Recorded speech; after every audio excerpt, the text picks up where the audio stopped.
Y la Biblia habla bastante acerca de Satanás como una realidad, habla de los demonios como una realidad, habla de la lucha espiritual que se da detrás de las cosas que nosotros vemos. Y ¿sabes qué me llama la atención? El hecho de que mucha gente dice no creer en lo que la Biblia revela acerca de los demonios, acerca de Satanás, pero creen en un montón de cosas que tienen que ver con un mundo espiritual. Y nosotros lo podemos ver aún en los programas de Discovery Channel o algunos de esos canales de televisión que son dados a temas científicos, fenómenos paranormales, hablan de aparición de fantasmas, hablan de muertos que regresan a la vida. Son cosas que van más allá de lo natural. Sin embargo, lo que me llama la atención es cómo las personas son capaces de rechazar lo que Dios nos dice en su palabra, pero pueden creer fácilmente lo que sale en televisión simplemente porque tal vez un famoso actor, porque hay un programa que se llama Famosos y Fantasmas, o sea, porque un famoso dice que vio un fantasma. Entonces, ¿por qué yo puedo creer más fácilmente en lo que me dice un actor de Hollywood a lo que me dice la palabra de Dios? Pero la Biblia claramente enseña, Eduardo y Salvador, nosotros sabemos eso, que hay demonios y que hay un diablo, un ángel caído que se llama Satanás. Nosotros no creemos de ninguna manera que haya dos fuerzas que se equiparan, ¿verdad? La fuerza del bien y la fuerza del mal. La del bien representada por Dios, la del mal representada por Satanás. No, Dios es soberano y Dios está por encima de todos los poderes del universo. Ahora, Dios creó seres personales.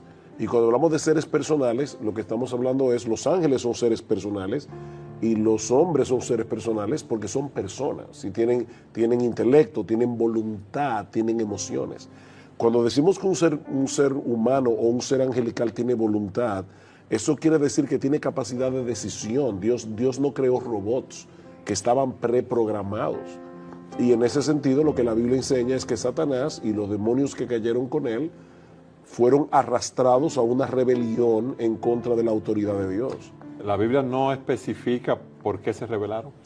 No, pero puede darnos ciertas claves, ciertos elementos. Por ejemplo, en 1 Timoteo capítulo 3, un texto que no está hablando acerca de Satanás, está hablando acerca de las personas que aspiran a ser pastores en una iglesia, dice que una de las cosas que no deben ser es un neófito, porque dice que fácilmente, o sea, un nuevo creyente que lo colocan en una posición de autoridad, fácilmente se puede envanecer y caer en la condenación del diablo. Y aparentemente lo que Pablo está presuponiendo allí es que en la caída del diablo, el elemento del envanecimiento, el elemento del orgullo estuvo envuelto. Entonces, es un ser creado que repentinamente quiso tener su propio reino y se rebeló contra Dios. Nosotros no debemos llegar más allá de lo que la Biblia revela. Y la Biblia no nos revela todos los detalles de esa caída. Y tenemos que tener cuidado. Ser bíblicos es hablar donde la Biblia habla y es callar donde la Biblia calla. Entonces, hasta ahí es donde la Biblia nos dice. Hubo un ángel creado por Dios que era bueno, creado para la gloria de Dios, pero ese ángel se rebeló. Una de las cosas que el diablo intenta hacer, aunque hablaremos un poco más de eso cuando hablemos de la caída, pero vemos que lo que el diablo trata de hacer con nuestros padres en el huerto del Edén es llenar sus mentes y sus corazones de orgullo. Seréis como Dios. Entonces, él está tratando de replicar en el hombre aquello que lo hizo caer a él. Eso de que están encarcelados no quiere decir que ellos no tengan influencia en el mundo. Algunos teólogos entienden que lo que Judas está diciendo allí es que ellos están limitados. O sea, Satanás no es omnipotente, ni Satanás es omnipresente, ni los demonios tampoco. De hecho, una de las personas que nos escribió por el chat de YouTube preguntaba eso. ¿Es Satanás omnipresente? No, de ninguna manera. Satanás está en un solo lugar. Solamente Dios es omnipresente. Pero la caída se da en ese momento cuando esta hueste demoníaca guiada por Satanás se rebelan contra la autoridad de Dios. En Isaías 14, una de las cosas que se ve claro es que la esencia del pecado es el orgullo. La esencia del pecado es yo no quiero someterme a Dios. Y sea que allí esté hablando de Satanás, o sea que esté hablando acerca de un rey terrenal, volvemos otra vez al mismo punto. Lo que el diablo trata de infundir en el alma de la gente, en el corazón de la gente, es el orgullo. porque es que el orgullo es la madre de todos los pecados. Cuando un individuo dice, yo no quiero someterme a Dios, yo quiero hacer mi voluntad, ahí es que comienza la rebelión. Cuando Adán y Eva fueron atacados por Satanás en el huerto del Edén, él los atacó con una idea, y eso es importante. Satanás no anda apareciendo por ahí como aparece en las películas con cuernos y en forma de dragón y nada de eso. Satanás se viste como ángel de luz y está detrás de muchas de las ideologías que el hombre acepta como buena y válida en contra de la palabra de Dios. O sea, el ataque de Satanás es contra Dios, a final de cuentas, es contra el reino de Dios, es contra la palabra de Dios, contra la voluntad de Dios. O sea, cuando Satanás le pone a Eva la idea de que Dios es un ser egoísta, que Dios es un ser egocéntrico, que no quiere darle libertad, Satanás se presenta delante de Adán y Eva como un libertador. Si ustedes me obedecen a mí, si ustedes hacen lo que yo les estoy sugiriendo que hagan, porque Satanás no nos obliga a pecar, como tú bien decías. El diablo y sus demonios nos tientan, pero cuando yo peco, peco porque soy responsable de mi pecado.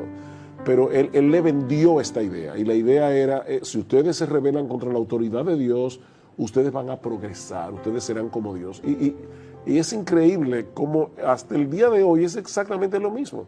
O sea, se vende como progreso aquello que es en contra de lo que Dios quiere hacer en el mundo para la felicidad y la salvación de los seres humanos. Antes que nada quiero decir que yo aborrezco las teorías de conspiración. Yo creo que hay demasiada teoría de conspiración. Pero lo cierto es que hay una conspiración espiritual. O sea, ellos tienen comunicaciones, ellos conocen a los seres humanos, ellos saben cuáles son tus gustos. Imagínate que tú estás en una habitación hablando con alguien de un plan que tú tienes. Satanás conoce todo eso porque tiene un sistema de información impresionante.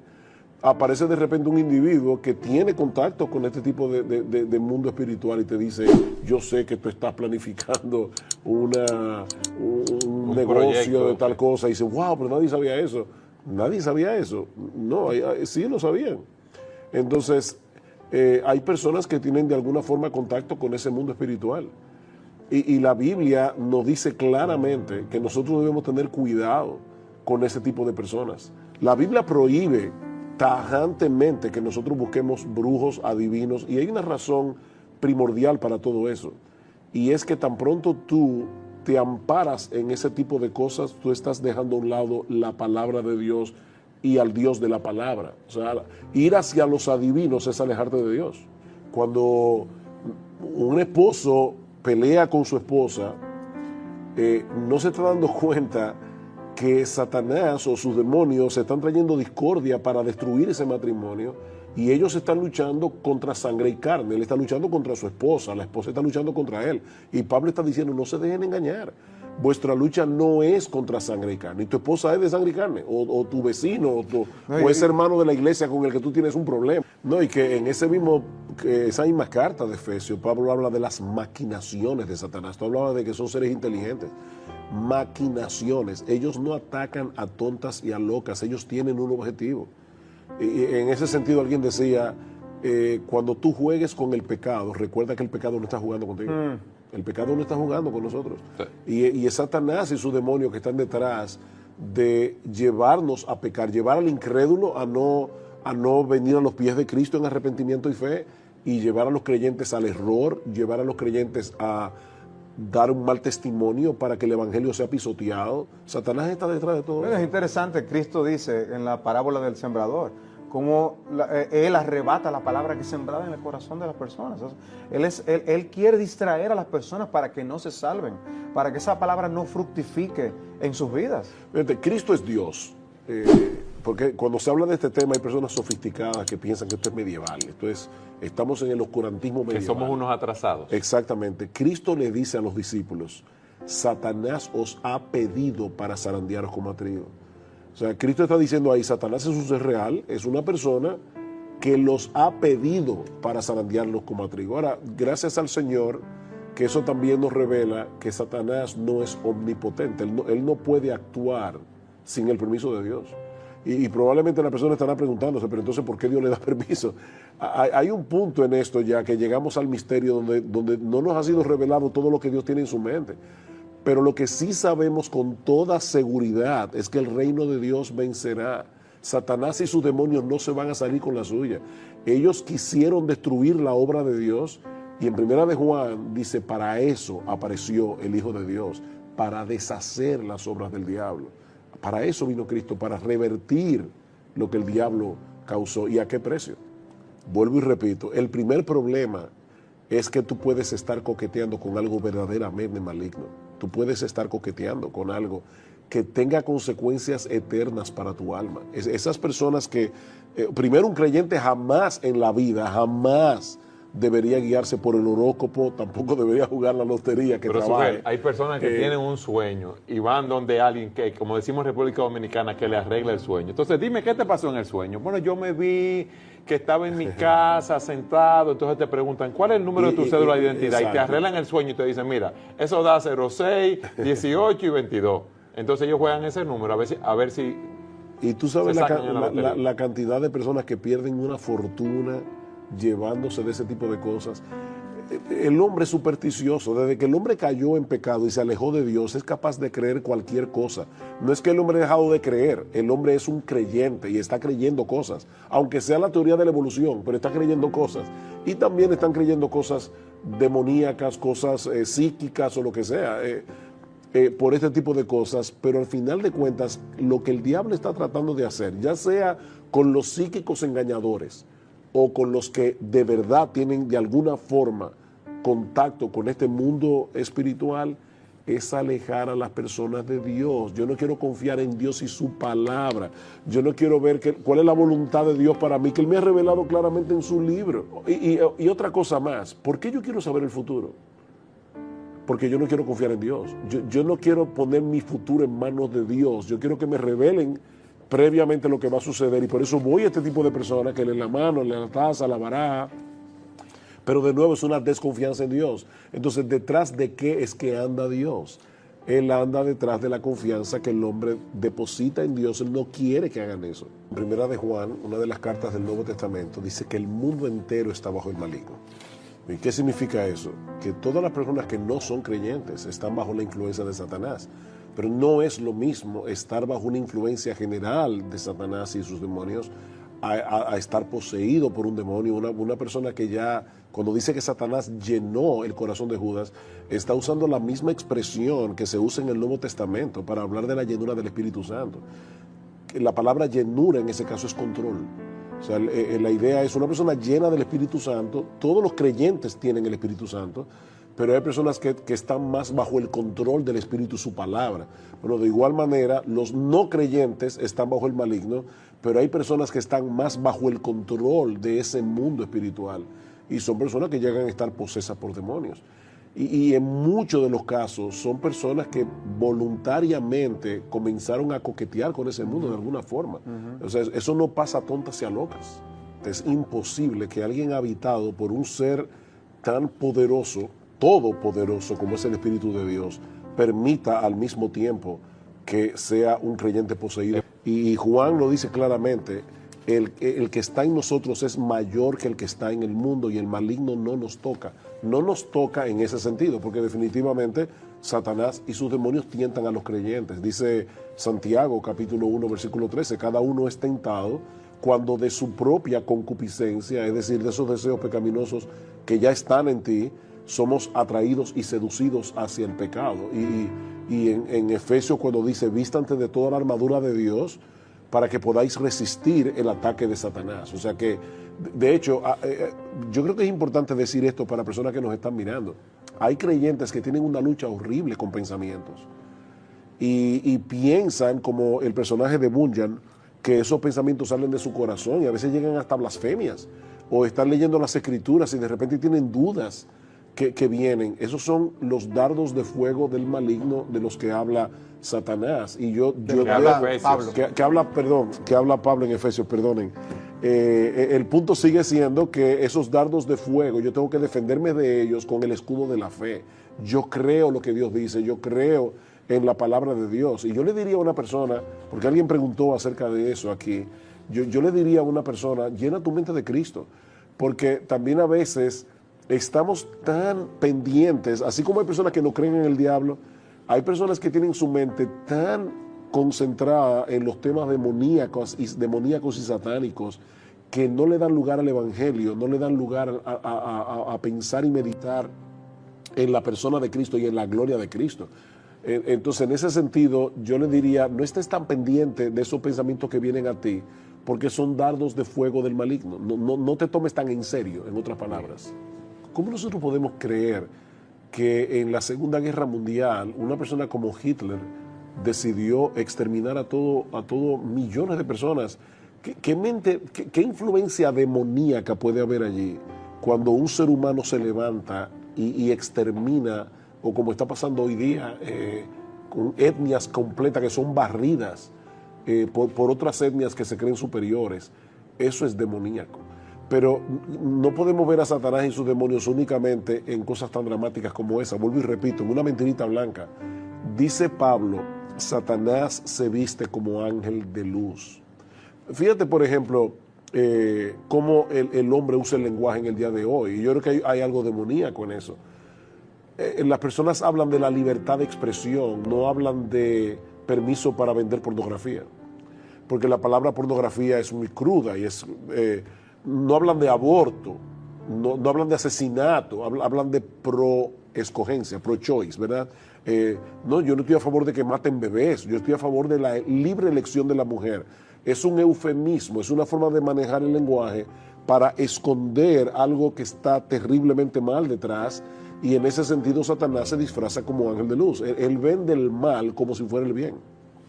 Dice, habrá hombres porque teniendo cauterizada la conciencia, enseñarán doctrina de demonios. ¿Y cuáles son esas doctrinas de demonios? Que se coman bebés o algo así. No, prohibirán casarse y mandarán abstenerse de alimentos que Dios creó para que con acción de gracias participasen de ellos los creyentes y los que han conocido la verdad.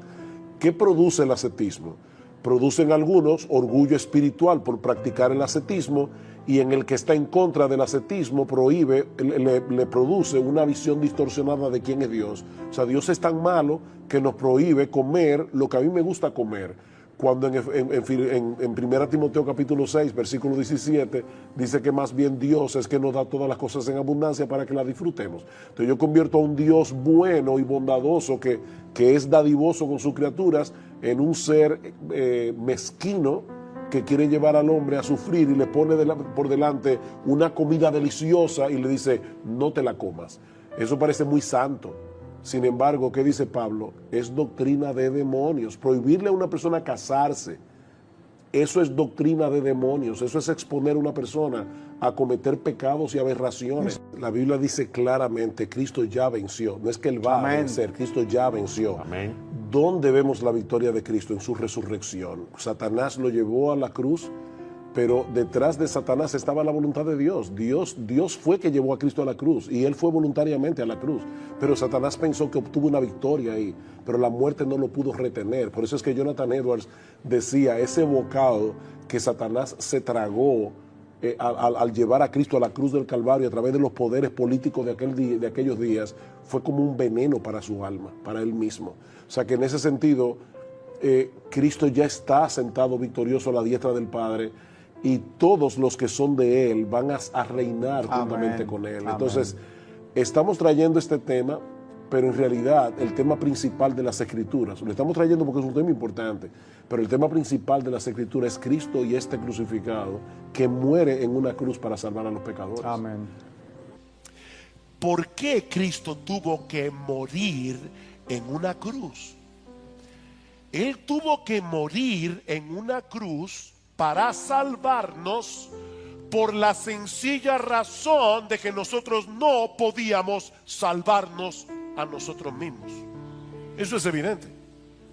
Cristo murió en la cruz porque nosotros no podíamos salvarnos a través de nuestras buenas obras. Mis hermanos, el mensaje del Evangelio aplasta completamente nuestro orgullo, porque nos hace ver que no existe la menor posibilidad de salvarnos a través de nuestra obediencia, a través de nuestro esfuerzo personal. Eso es imposible. De ahí la indignación de Pablo con estos creyentes de Galacia.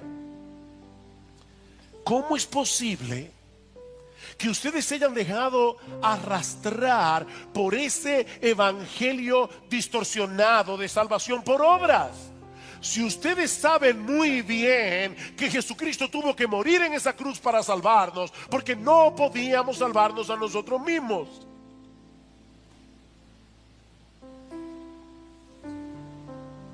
Me acuerdo un hermano de nuestra iglesia que hace muchos años leyó un libro acerca de cómo tienta a Satanás. Y él dijo, wow, ya yo sé cómo es el asunto. Yo no vuelvo a dejar que me engañe. ¿De verdad tú crees que por leer un libro acerca de cómo tienta a Satanás ya tú no vas a pecar más? Mis hermanos, si hay algo que nosotros sabemos es que nosotros no podemos obedecer a Dios perfectamente ni por 5 minutos, ni por 3 minutos, ni por 1 minuto. Que no podemos. Y él está diciendo, Gálatas insensatos, ¿cómo es posible que ustedes hayan sido arrastrados? Ustedes vieron a Cristo crucificado con los ojos de la fe. Ustedes entendieron el significado de esa muerte en la cruz. ¿Cómo es que se volvieron atrás?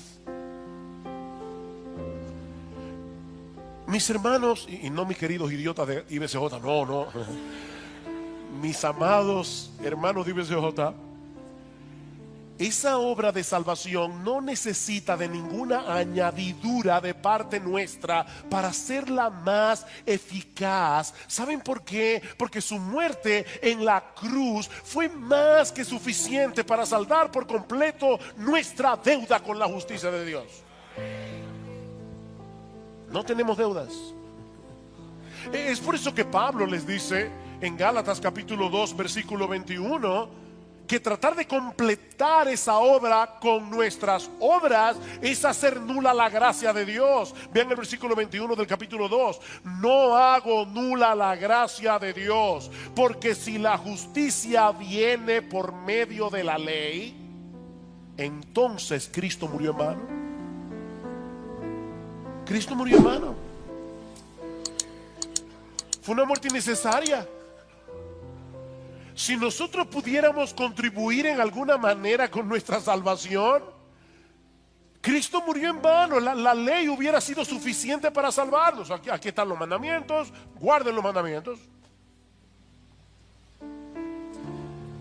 Pero Cristo tuvo que venir del cielo y morir en la cruz, porque ninguno de nosotros habría podido cumplir a perfección todas las demandas de la ley de Dios, como dice Pablo más adelante en este mismo capítulo, Gálatas capítulo 3 versículo 10, porque todos los que son de las obras de la ley, todos los que están tratando de salvarse a través de las obras de la ley, están bajo maldición.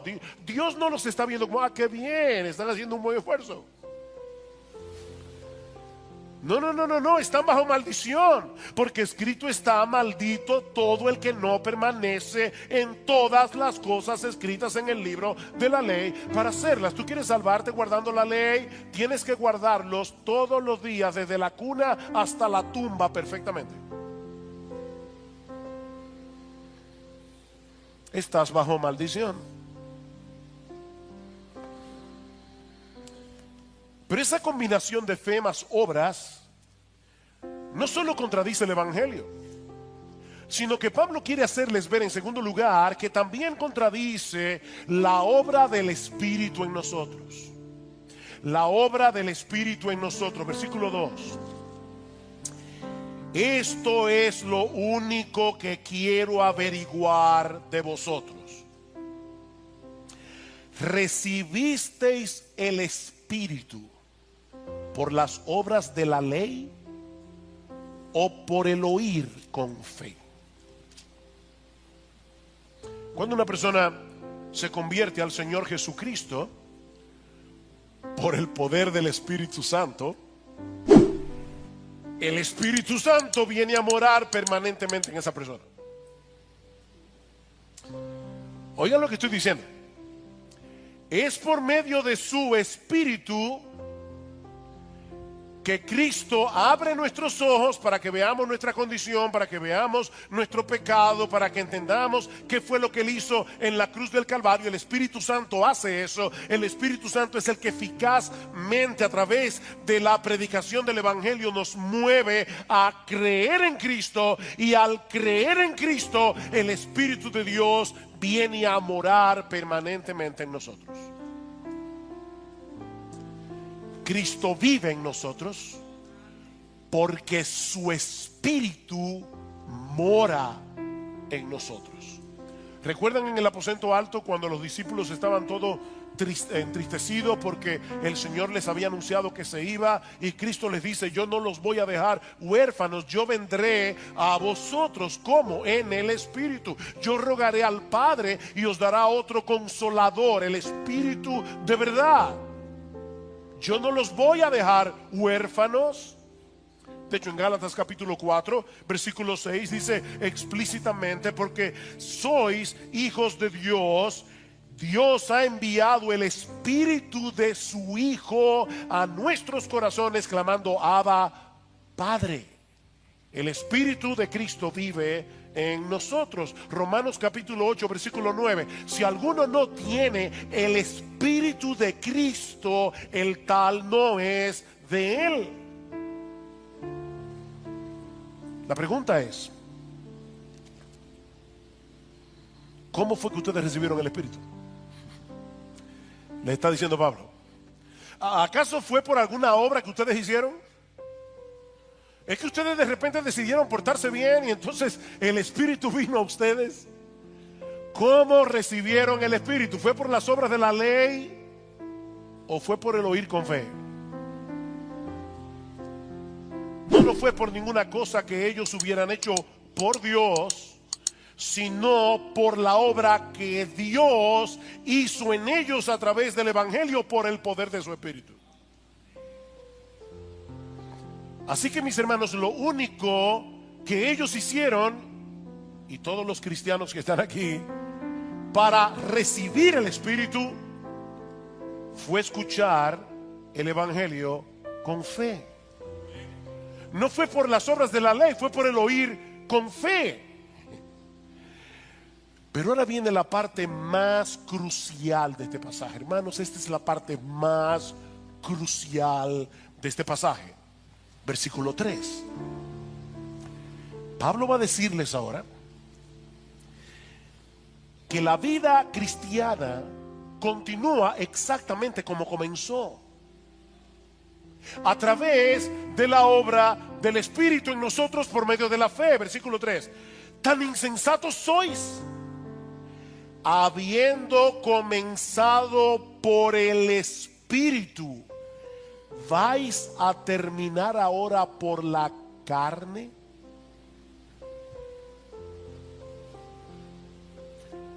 Pablo quería que estos creyentes pensaran, y yo quiero que ustedes lo hagan también, porque lo que Pablo está diciendo aquí no es simple. Esto requiere poner atención. Pablo está introduciendo aquí un nuevo contraste. ¿Se dieron cuenta? En el versículo 2 el contraste era entre las obras de la ley o el oír con fe. ¿Cuál es el contraste en el versículo 3? La carne o el espíritu. Las obras de la ley o el oír con fe. La carne o el espíritu.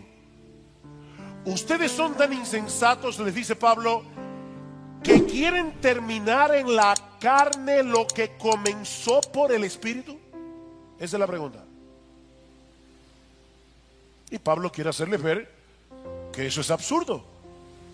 Lo que comenzó por el Espíritu debe continuar y terminar por el Espíritu. Pero aquí viene la pregunta del $1.000.000.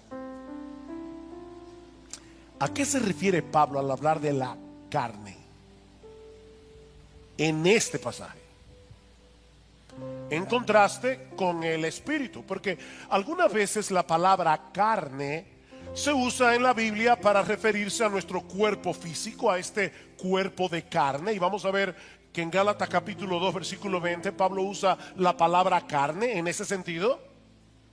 Pero otras veces la Biblia usa la palabra carne para referirse a nuestro viejo yo que se deleitaba en el pecado y que no quería someterse a Dios. Ese viejo yo se gloriaba en su independencia de Dios. Ese viejo yo se gloriaba en su propia autonomía. El problema es que esa condición carnal no siempre se manifiesta de la misma manera. Es decir, no todos los pecadores tratan de manifestar esa autonomía, esa independencia de Dios de la misma forma. Algunos lo hacen viviendo una vida inmoral, viviendo una vida licenciosa. Más adelante Pablo va a decir que las obras de la carne son la fornicación, la mentira, la ira, la envidia. Esas son las obras de la carne.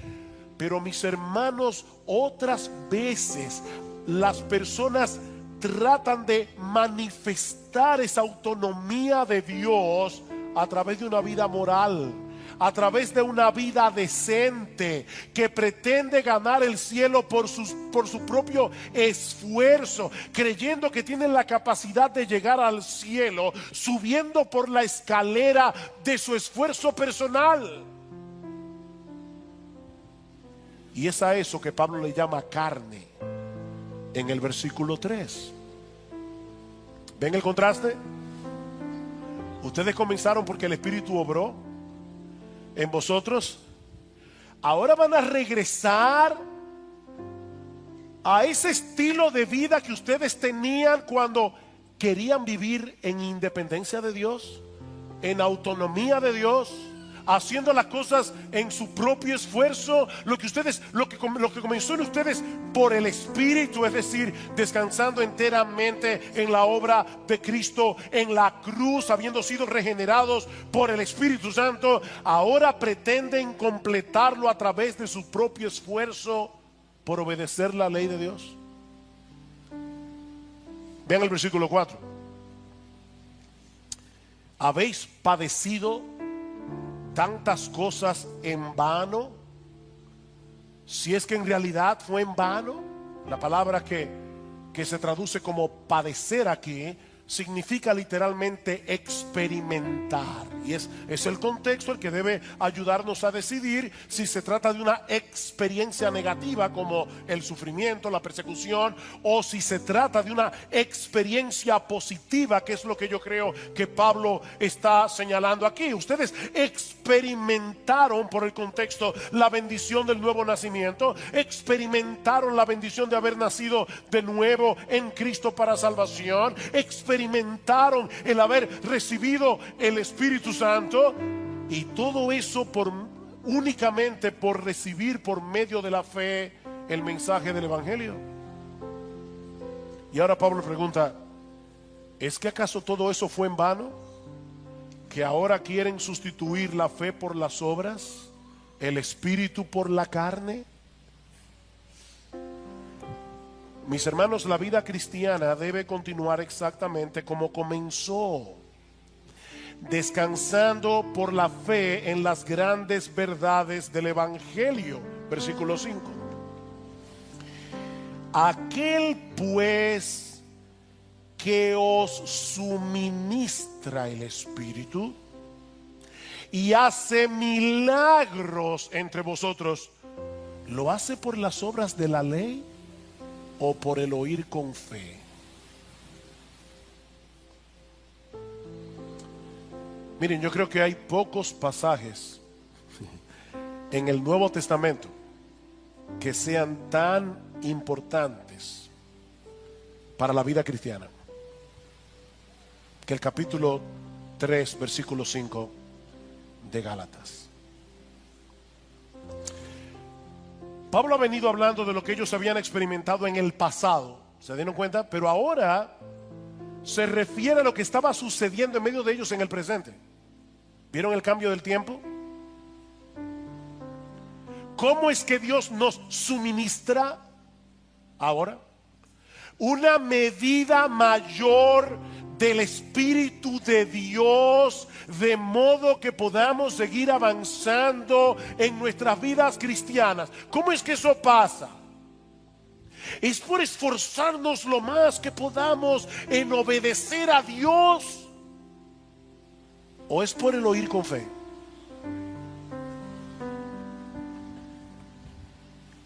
Y obviamente la respuesta sigue siendo la misma.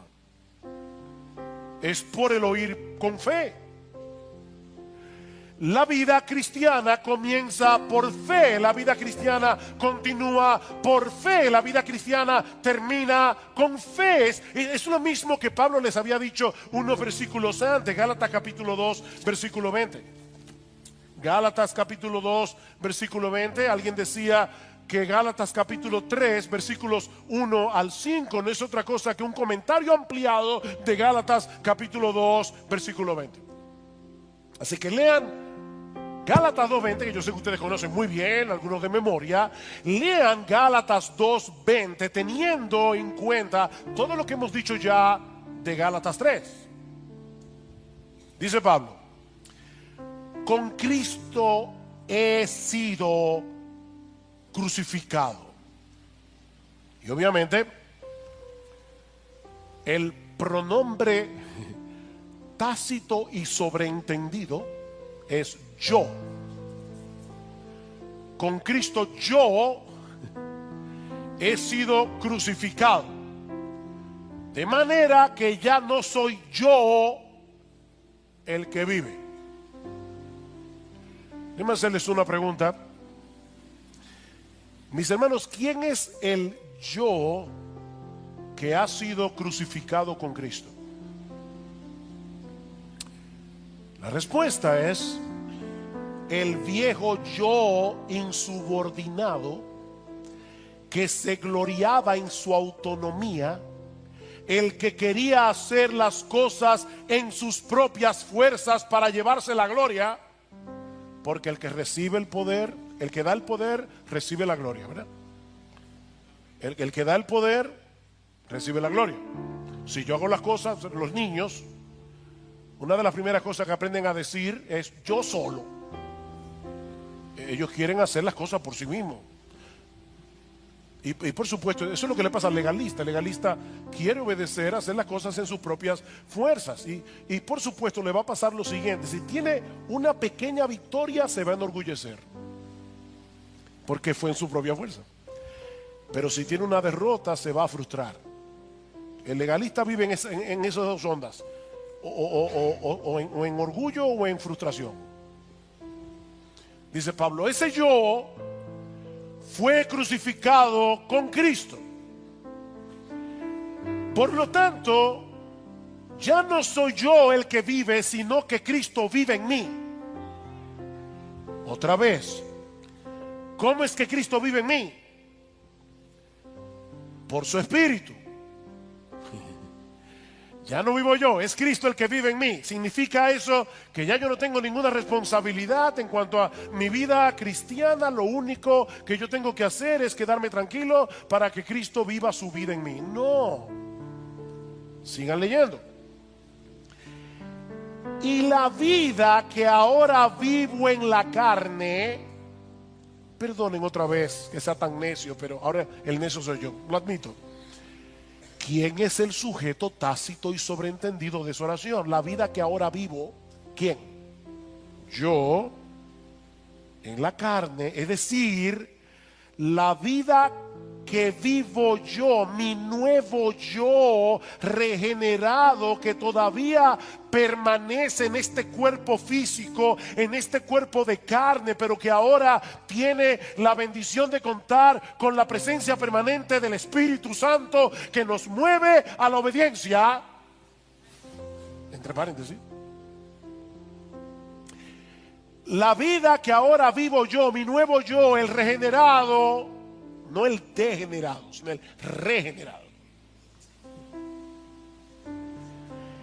la vivo por fe. Yo la vivo por fe en el Hijo de Dios, el cual me amó y se entregó a sí mismo por mí.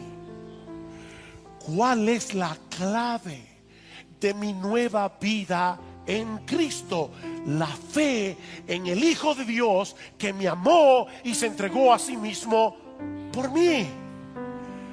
Mis hermanos, lo que Pablo está diciendo aquí es lo siguiente: soy yo el que tiene la responsabilidad de vivir la vida cristiana. Así como nadie se arrepintió por mí, ni creyó por mí cuando yo vine a Cristo en arrepentimiento y fe, nadie puede obedecer por mí, nadie puede leer la Biblia por mí, ni orar por mí, ni venir a la iglesia por mí, ni luchar contra el pecado por mí. Nadie puede hacer eso.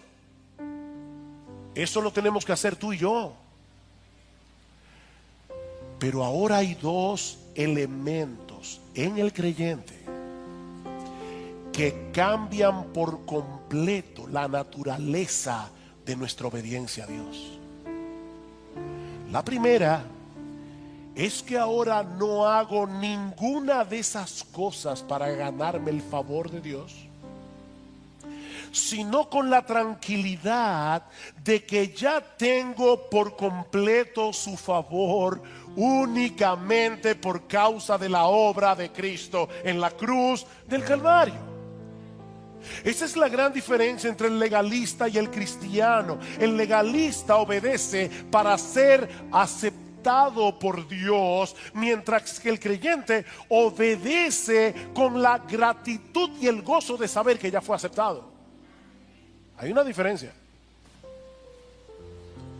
Fuimos aceptados por los méritos de otro, no por los nuestros, sino por los de nuestro bendito Señor y Salvador Jesucristo. Note lo que dice Gálatas capítulo 5 versículo 6, y me encanta este texto. Dice: porque en Cristo Jesús, versículo 5, porque nosotros por medio del Espíritu esperamos por fe la esperanza de justicia. Wow, aquí están todos los elementos. Nosotros por medio del Espíritu, esperamos por la fe la esperanza de justicia. Por la obra del Espíritu en mí, yo estoy seguro que el día que yo me presente en la presencia de Dios, yo voy a ser aceptado como justo en su presencia. ¿Cómo yo sé eso? Por la fe. Porque el Espíritu de Dios que mora en mí me lo asegura por su palabra.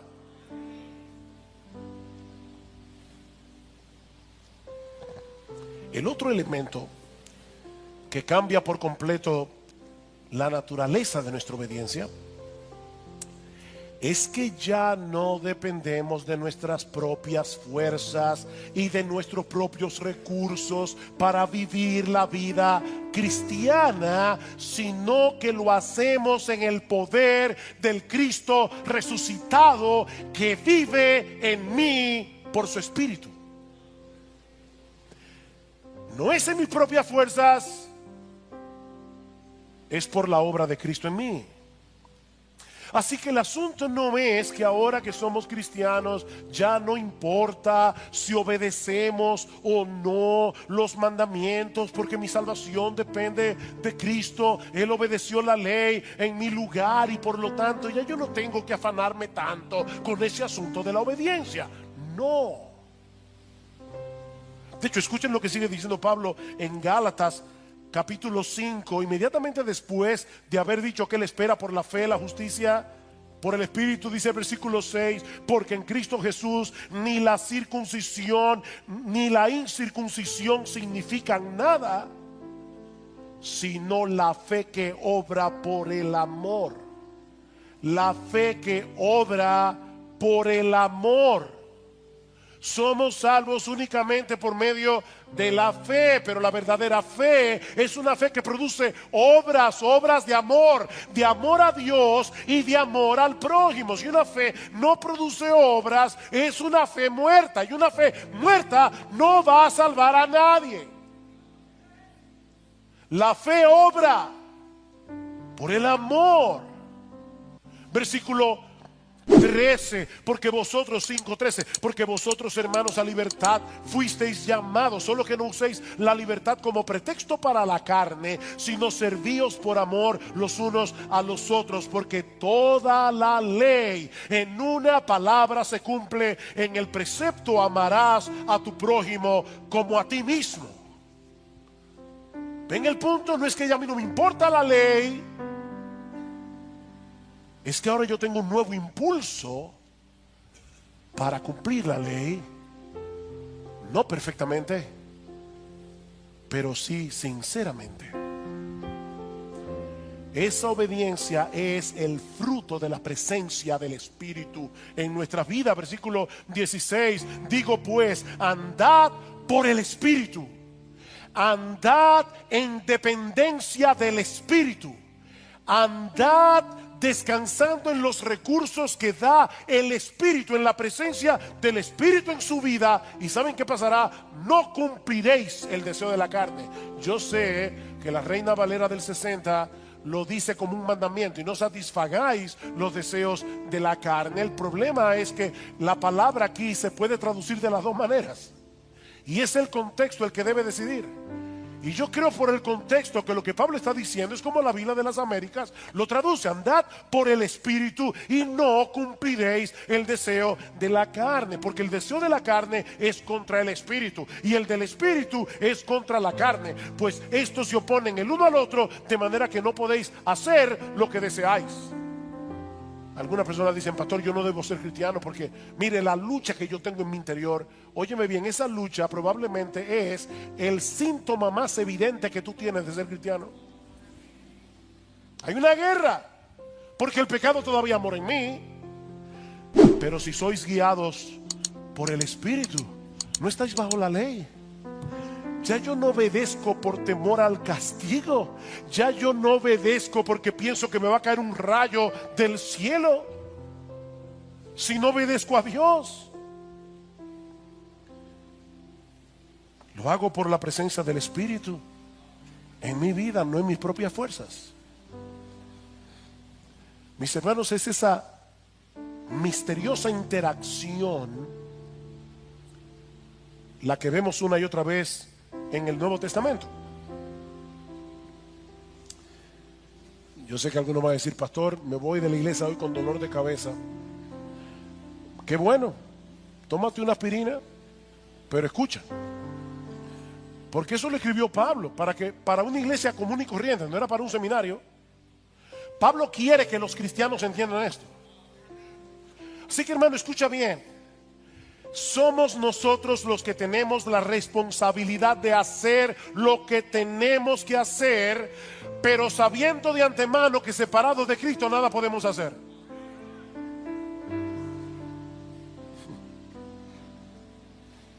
¿Tú oíste eso? Somos nosotros los que tenemos que hacer lo que tenemos que hacer, pero sabiendo de antemano que separados de Cristo nada podemos hacer. Tenemos que vivir en dependencia del Espíritu que vive en mí y que obra en mí. Oigan estos textos rápidamente.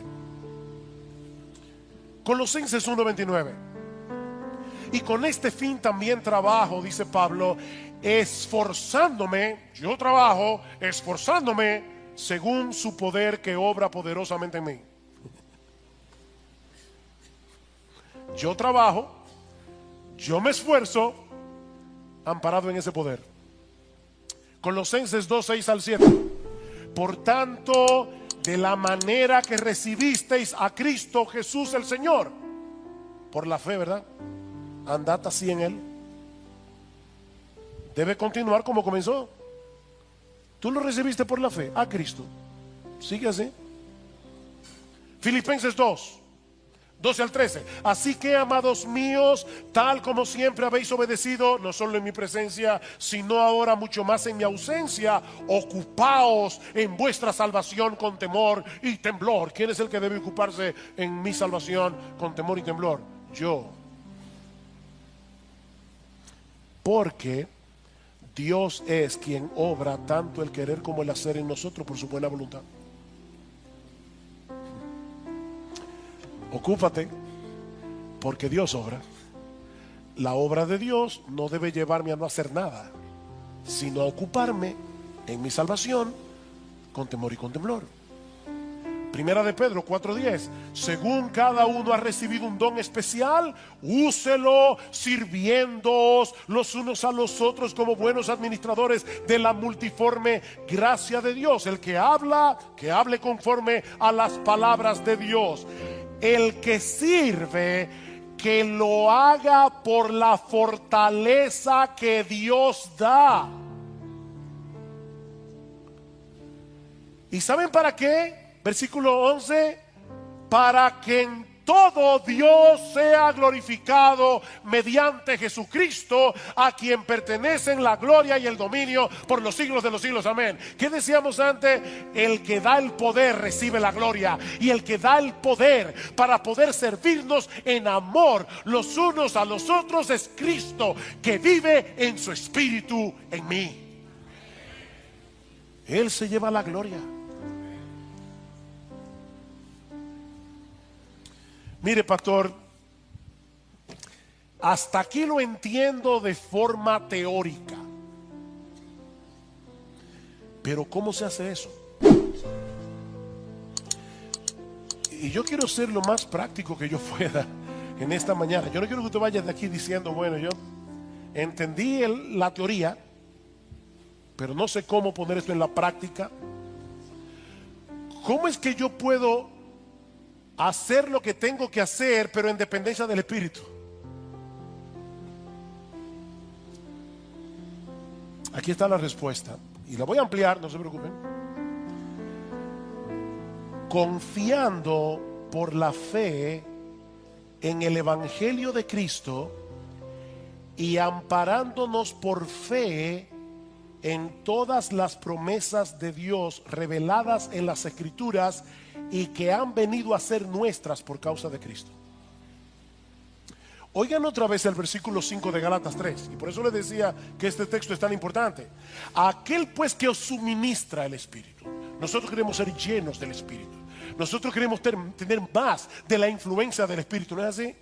Aquel pues que os suministra el Espíritu y que hace milagros entre vosotros, ¿lo hace por las obras de la ley o por el oír con fe? El oír con fe, ¿el qué? El Evangelio. Versículo 6. Así Abraham creyó a Dios y le fue contado como justicia. Por consiguiente, sabed que los que son de fe, estos son hijos de Abraham. Los que creyeron en ese Evangelio que Dios le reveló a Abraham y que él creyó por la fe. ¿Cómo es que Dios nos suministra el Espíritu? ¿Cómo es que Dios hace milagros entre nosotros?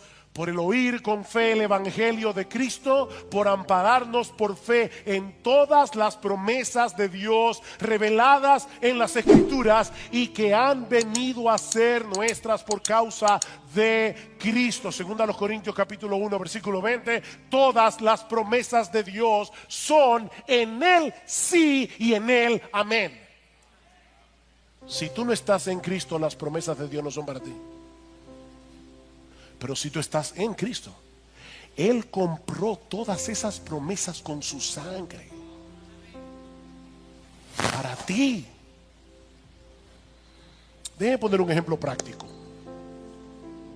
No se preocupen que vamos a terminar, creo que a tiempo. No se afanen.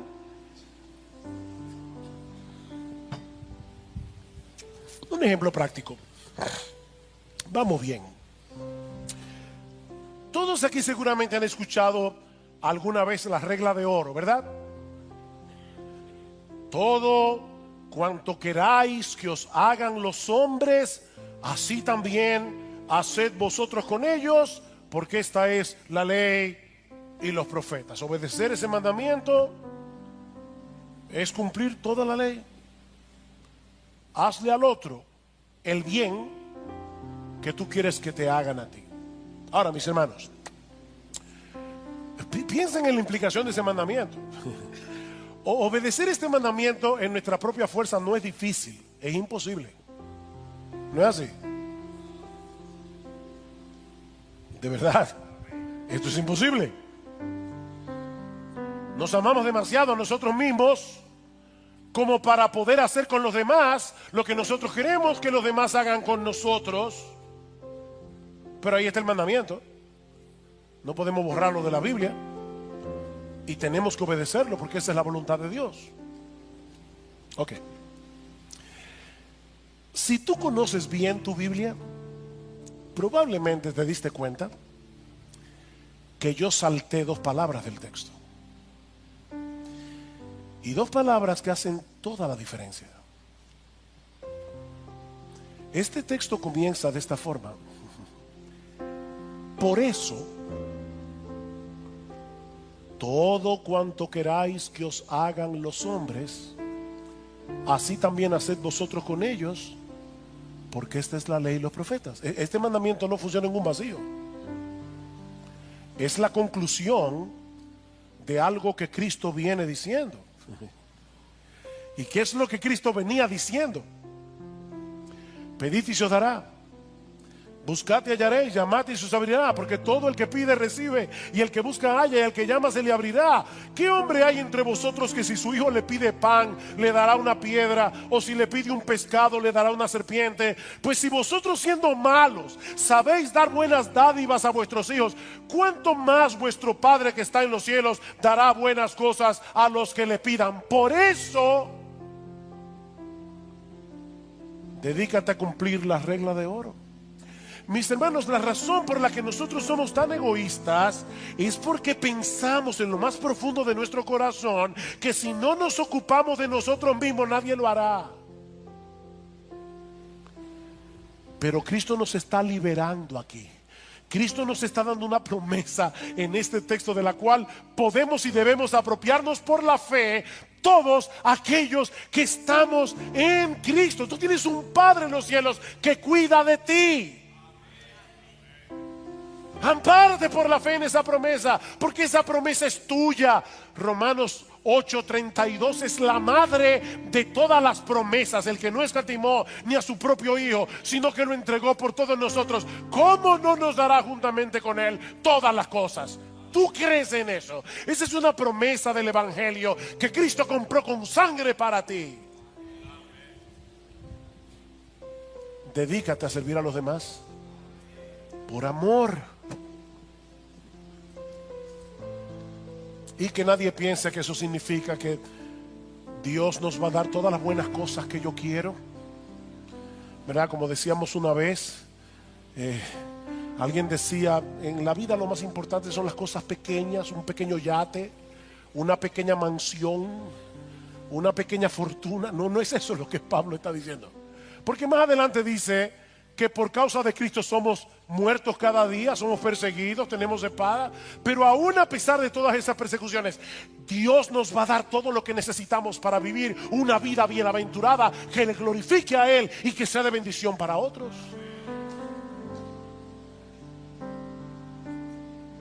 ¿Qué significa entonces vivir en dependencia del Espíritu? Ok, déjenme responder esta pregunta con un acróstico para terminar. Un acróstico que aprendí hace un tiempo atrás y que ha sido muy útil para mí, tanto para mi vida cristiana como para mi ministerio. Cada vez que voy a predicar, yo recuerdo este acróstico. Adaptado al español es ROCA, con doble A. ROCA. Reconoce, ora, confía, actúa y agradece. Y por si acaso, estos no son los 5 pasos para una vida exitosa y feliz. No, esto es un hábito de vida que tú debes desarrollar, que vas a internalizar y que te va a ayudar de una manera casi natural. Va a ser como una nueva naturaleza en ti, a depender del Espíritu y entender que sí, paso 1, reconoce, paso 2. No. Internaliza esto. ROCA. En primer lugar, reconoce. Mi hermano, reconoce que en ti mismo eres un 0 a la izquierda. reconoce que no tienes capacidad alguna para vivir tu vida cristiana. Una y otra vez trae a tu mente la figura que usa Jesús en Juan capítulo 15. Permaneced en mí y yo en vosotros, como el pámpano no puede llevar fruto por sí mismo si no permanece en mí, así tampoco vosotros si no permanecéis en mí. Yo soy la vid, vosotros los pámpanos. El que permanece en mí y yo en él, este lleva mucho fruto en la permanencia, porque separados de mí nada podéis hacer. Es por eso que se llama el fruto del Espíritu. ¿Se dieron cuenta de la diferencia en Gálatas? Las obras de la carne, el fruto del Espíritu, que se produce cuando tú dependes de Jesús. Así que en primer lugar, reconoce, mi hermano, reconoce. Miren, créanme, cada vez que yo voy a pararme a predicar, voy a revelar algo muy, muy íntimo de mi corazón, pero cada vez que yo voy a pararme a predicar, yo recuerdo, Señor, yo sé que no importa cómo yo predique, no importa cómo yo presente el mensaje, si tu Espíritu Santo no hace algo, los muertos no van a vivir y los cristianos de esta iglesia no van a ser edificados. Eso solamente puede hacerlo el Espíritu Santo. No hay un hombre que tenga esa capacidad. Reconoce eso. En segundo lugar, ora, mi hermano, clámale a Dios conforme a lo que Él ha prometido en su palabra, que te conceda la gracia que tú necesitas para vivir para Él, para poder obedecerle, para poder amar a otros con un amor incondicional. Ora. Escucha cómo Pablo oraba por los creyentes de Colosa. Y apropiate de esa oración para orar por ti y para orar por otros. Por esta razón también nosotros, desde el día que lo oímos, no hemos cesado de orar por vosotros y de rogar que seáis llenos del conocimiento de su voluntad, en toda sabiduría y comprensión espiritual, para que andéis como es digno del Señor, agradándole en todo, dando fruto en toda buena obra y creciendo en el conocimiento de Dios, fortalecido con todo poder según la potencia de su gloria.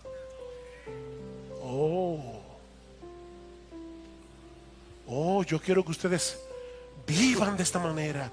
Yo quiero que ustedes agraden a Dios, pero fortalecido con todo poder en toda potencia de su gloria. Señor, dame ese poder. Dame ese poder. Señor, yo no puedo vencer la envidia de mi corazón. Yo no puedo vencer la lujuria de mi corazón. Yo no puedo vencer la ira que hay en mí. Yo no puedo. Ora. En tercer lugar, confía. Confía, mi hermano, en las promesas.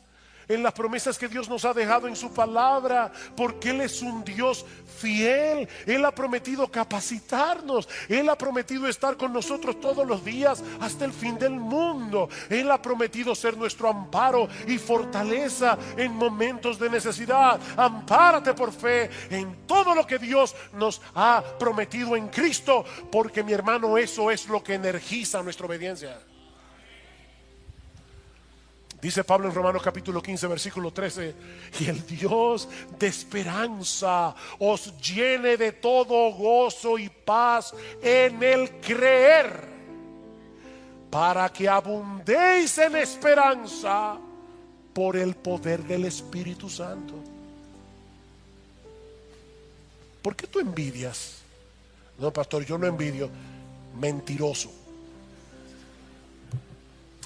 ¿Por qué tú quieres tener cosas que otros tienen? Porque en el fondo de tu corazón tú crees que tú mereces algo mejor. Aplícate el evangelio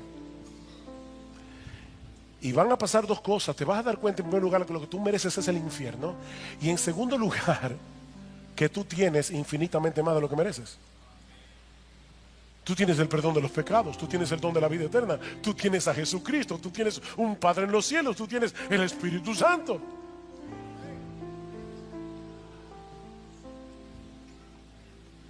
Ay, pastor, ese es mi problema.